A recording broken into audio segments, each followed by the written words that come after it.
Sugar Cake Cyril by Phyllis Gershotter, illustrated by Cedric Lucas. Contents: New Baby, Sugar Cakes, Eclipse, Christmas Cactus, Thar She Blows, Happy Face. New Baby. Cyril wasn't big, but he wasn't little either. He was 7 years old. He had just started 2nd grade.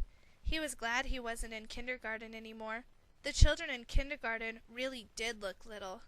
Cyril thought they looked like babies, now that he was 7 and in 2nd grade. It wasn't that Cyril didn't like babies. He did. Before he started 2nd grade, his mother told him, "Cyril, we're going to have a baby soon." "Oh boy, when? How?" he asked. Cyril asked a lot of questions, so his mother told him about chicks and kittens and puppies. "But a human baby is the best of all," she said. "You will like having a brother or sister. The baby will be small at first, just like you were when you were born. Then before you know it, the baby will grow up and laugh and talk just like you do." But the baby was taking so long to come, Cyril forgot about it. One night while Cyril was sleeping, Miss Elsie came over to stay with him. When Cyril woke up, there she was. "Where's my mother?" Cyril asked Miss Elsie. "Your mother went to the hospital. The baby decided to come when everybody was asleep." "Don't worry, we'll go visit your mother right now." At the hospital, Cyril saw his mother sitting in a big bed. He was afraid she was sick, but she smiled and said, "Come see the baby. It's a girl. Now you have a sister." The baby was small, much smaller than he ever was. Cyril thought she was sleeping.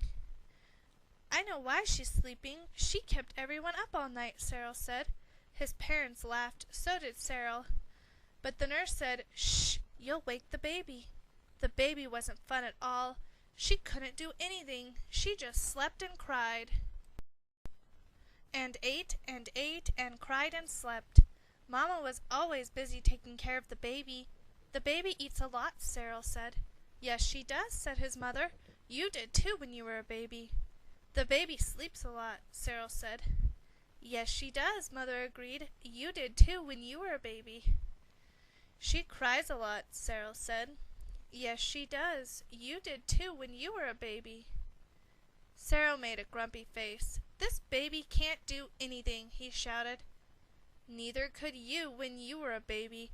But look at all the things you can do now. You'll see, Cyril. Someday she'll laugh and talk just like you." Mother tickled him, and Cyril couldn't help it. He giggled. Cyril wished his parents would take the baby back to the hospital and leave her there. Some other family could have her. He had been perfectly happy without the baby in the house. Why did they all need a baby around who cried a lot and couldn't do anything? When no one was watching, Cyril went over to look at the baby in her crib. "Stupid baby," he said, poking her in the chest. She just gurgled and waved her arms at him. Cyril picked up her bottle and drank all the milk down to the last drop. His mother came in and saw the empty bottle in his hand.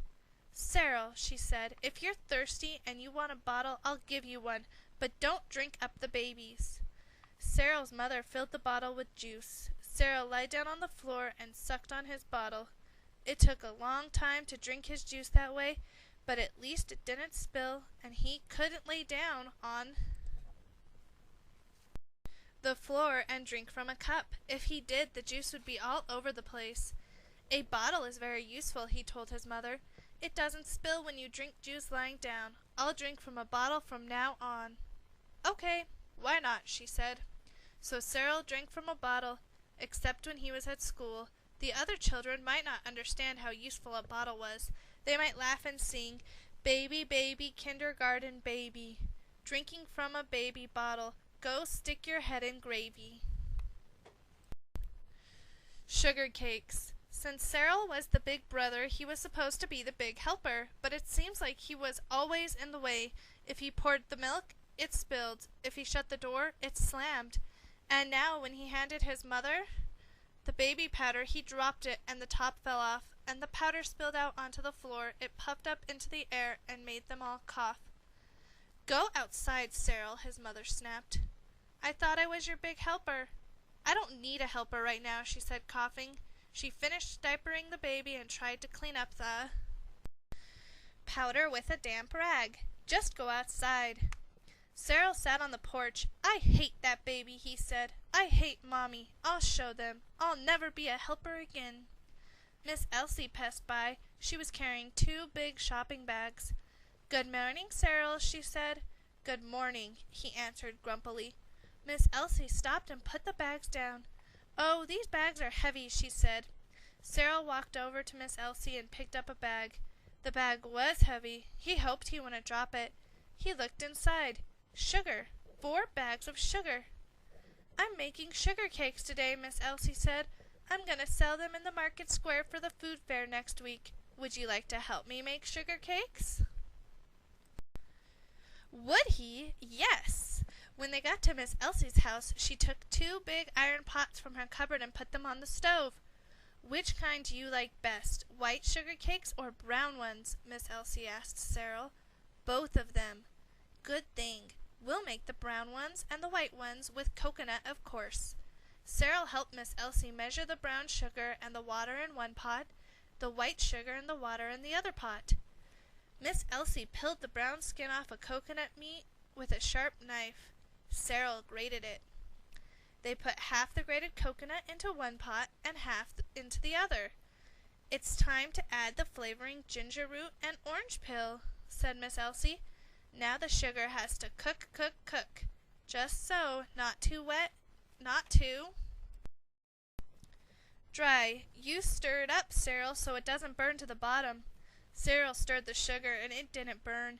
After the sugar cooked for a long time, Miss Elsie tested it.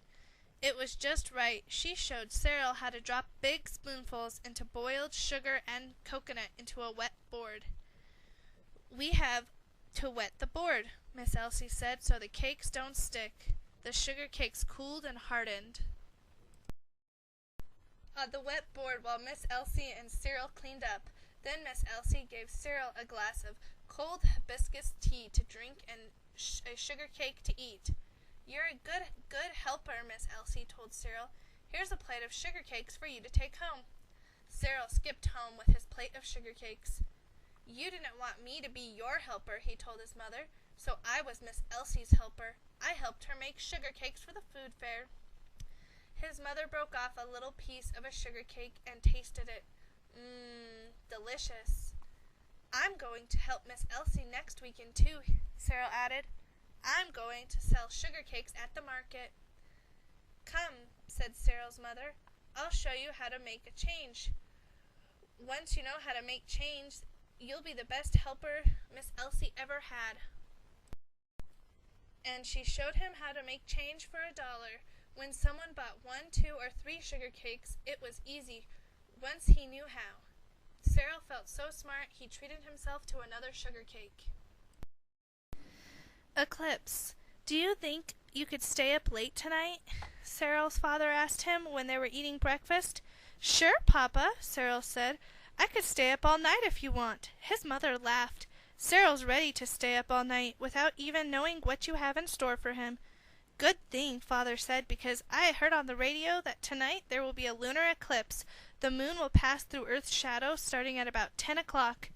That's not so late, Cyril said. But it takes over an hour for the moon to disappear. I only hope it's a clear night so we can see it. Cyril kept watching the sky. Go away, clouds, he said. He didn't want to miss the lunar eclipse either. That night after dinner, Cyril helped his father wash the dishes while his mother put the baby to bed. Cyril put on his pajamas, but he didn't have to go to bed. He was no baby. He stayed up watching TV with his parents. He sat between them on the couch, the pickle in the middle. He had almost fallen asleep sitting up when he heard his father say, "It's 9:58. They went outside to look at the sky. All clear, no clouds, Cyril exclaimed. Wow, look at the stars, and there's the moon. The moon was full and nearly overhead. 1 more minute now, Father said, looking at his watch. It was 10 o'clock, and the eclipse started right on schedule. Slowly the shadow covered the moon. It took about an hour until the moon was eclipsed. They could still see it, though it looked like an orange ball. That's because there's still some light in the sky, Father said. What a beautiful sight, a golden moon. As soon as the moon was completely covered in shadow, they could hear their neighbors cheering. They cheered too. Firecrackers went off from a boat at sea. The sounds of shouting and clapping echoed through the hills. Then the white light of the moon appeared again. First it was a little silver. Then it got bigger and bigger. It was so late, Cyril was falling off his feet. Time for bed, Mother said. Now everything will happen in reverse, so you won't miss a thing. She tucked Cyril into bed. As soon as he closed his eyes, he fell asleep. He dreamed he was on a sailing ship. There was an old iron chest on deck. When he opened the lid, the treasure inside escaped. It flew up into the sky. Emeralds, rubies, and diamonds, and a big coin, round and golden as the moon shining in Earth's shadow. Christmas cactus. It was winter time. Winter meant the weather wasn't as hot in the summer, but it was still hot. Winter meant it was time for red poinsettias and white snow on the mountain to bloom. Winter meant the trade winds blew stronger than ever. Winter meant Christmas was coming. At school, Cyril made cards and gifts for his family. His class cut and pasted bookmarks, placemats, pencil jars, and paper plate note holders. The presents didn't cost too much money. That was lucky for Cyril because he didn't have any.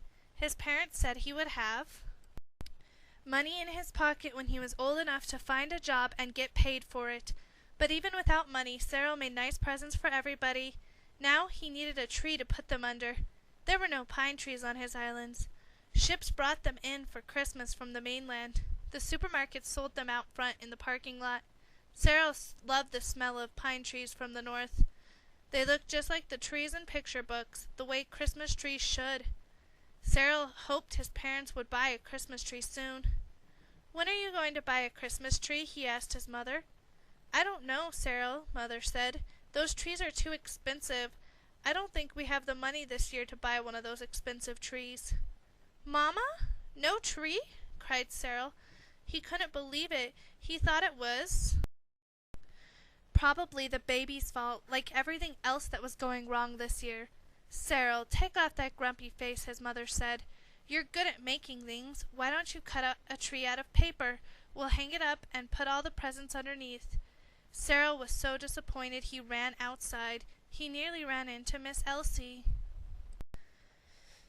"Good morning, Cyril. I was just coming to ask you to spray paint my Christmas tree. I'm getting a little too old to creep around among all the branches." "Good morning, Miss Elsie." "All right, I'll help you."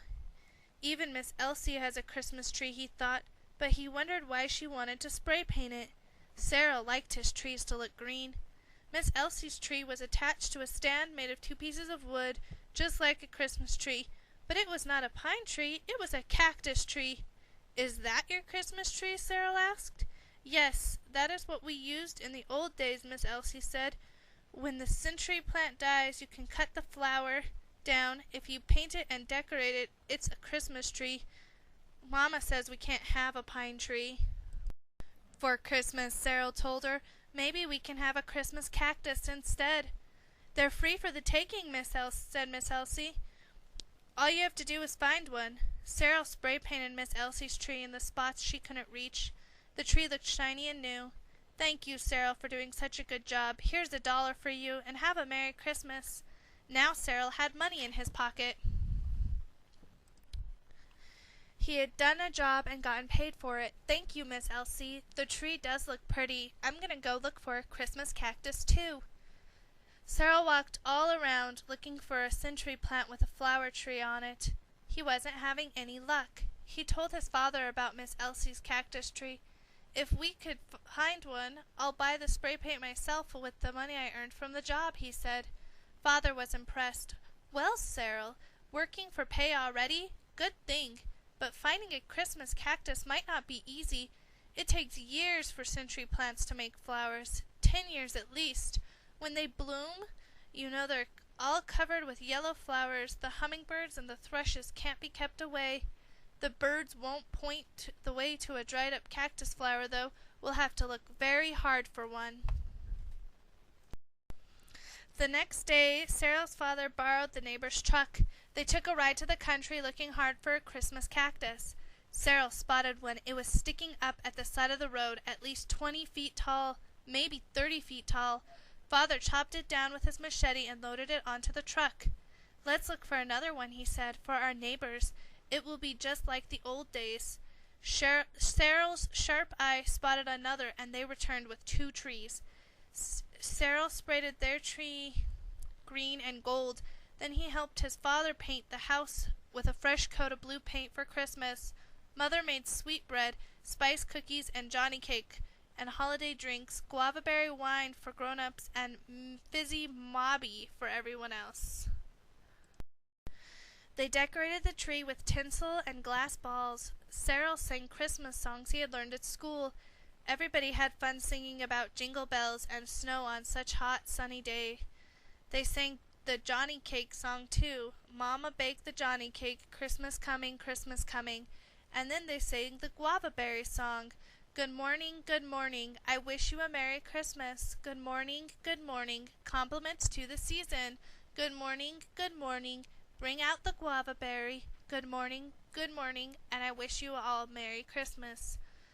Father said that the singing was making him hungry for Johnny cake and thirsty for guava berry. Mother said, "You know, Cyril made Christmas this year. What would we do without our Cyril? He brought everyone presents, the very best presents, because he made them himself, and he found a tree to put them under. Hooray for Cyril!" Cyril felt 10 feet, 20 feet, 30 feet tall as a Christmas cactus. Thar she blows. One weekend when Cyril and his family went to Cokie Beach, his father said, "You're a big boy now, Cyril. You should learn how to swim." Cyril looked out at the people having fun swimming in the water, snorkeling among the coral reefs. "I'd like to swim," he said, "but I'm afraid I'll sink." "You won't sink. Rocks sink. People float. Don't be afraid. I'm holding you." See? Cyril's father held him. "Now stretch out and paddle your arms like a dog." Cyril paddled his arms. "Good for you. I'm right here," his father reminded him, "but I am going to let you go. If I see you beginning to sink, I'll catch you." Cyril didn't sink. He kept afloat, paddling like a dog. "You're doing fine. You're swimming. You'll be snorkeling in no time," promised his father. "Hey, look at that crowd. What's happening?" Cyril and his father saw people running down the water's edge. "Let's go." "See," Cyril begged, pulling his father's hand. What was causing the commotion? A well out to sea? "Thar she blows!" a man cried. It's a well! It's a well!" Everyone was jumping up and down. From the shore they could see a well spout shooting up from the well's head. The spout was as tall as a tall man. They could see the well's shadow beneath the water. The well surfaced, it rose up and then dove back into the sea, first its head, then its huge middle, then its tail waving goodbye. "It's a small well," someone said. It looked gigantic to Cyril. A few minutes later it surfaced again. By then everyone on the beach was watching the well. A man came running out of the water. He was waving his arms over his head. "I was right near it," he told the well watchers. "It was like swimming beside a huge wall. I heard the well singing too. It was amazing. Awesome. Did you touch it?" one of his friends asked. "I wanted to, but I was afraid of the tail. It's covered with barnacles. One swing of that tail could cut a person up, or maybe even knock him out." "Amazing. Awesome." The well surfaced once more, further out to sea this time. Cyril and his father watched until the well was gone. "Wow, that was something, wasn't it?" "We can't always get close to a well," Cyril's father said, "but we can get close to a fish. We don't even have to snorkel. Come on, I'll show you. But first, we have to buy something to eat."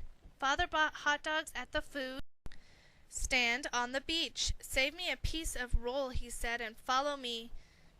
Cyril's father went out to the water at the rocky end of the beach with Cyril close behind. Once they were knee-deep, they threw bits of hot dog roll into the water. In 2 seconds, Cyril and his father were surrounded by reef fish. Feeding time! The fish were almost tame. They tried to grab pieces of roll right out of Cyril's fingers. Cyril waved to his mother, who was watching them from under a sea grape. tree. He wanted her to come and see the fish, too. She can't leave the baby alone, Cyril. Tell you what, we'll go take care of the baby so your mother can go for a swim and see the fish.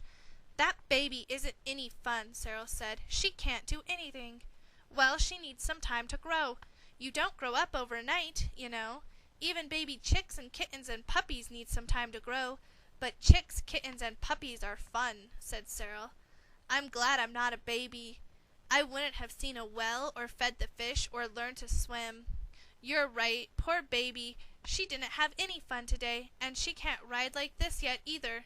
Cyril's father picked him up and gave him a ride on his shoulders back up the beach to the sea grape tree.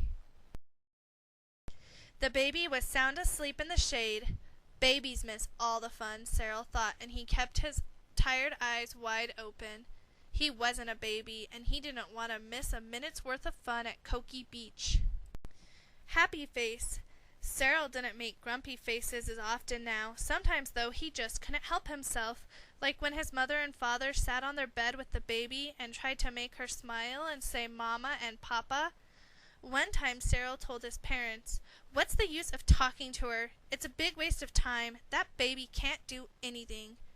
Nobody listened to him. He repeated, "That baby can't do anything." And then he shouted, "Mama, Papa," so loudly that he made the baby cry. "If Cyril can make the baby cry," his mother said, "then maybe he can make her smile. You try it, Cyril. See if you can make her smile, and say Cyril." Cyril made a happy face for the baby. He tickled her. She smiled. "Look at that," Mother said. Cyril made the baby smile. Then the baby said, "Na, na, na, na." "What do you know?" Father said. Cyril made the baby laugh. "Sa, sa, sa, sa," said the baby. "Cyril, she's trying to say your name." That's the first time the baby talked. Cyril's parents were so surprised they nearly fell off the bed. "Before you know it," Father said, "this baby will grow up and do everything, just like Cyril. Since I'm the one who made her laugh and talk, I guess I'll have to be the one to teach her some other stuff." Cyril said, "If she hurries and grows up, I'll show her how to play with toys. I'll take her to school, too, like the other big brothers do." "Will you help teach her how to eat with a spoon and a fork and drink from a cup?" "Sure," said Cyril. "That's easy." And it was. When Cyril's little sister grew a little older, she copied him. She always tried to do what he did. It wasn't long before she learned to drink from a cup. Sometimes she wanted a bottle, and Cyril said, "Okay, why not? You're still a baby." But Cyril wasn't a baby anymore.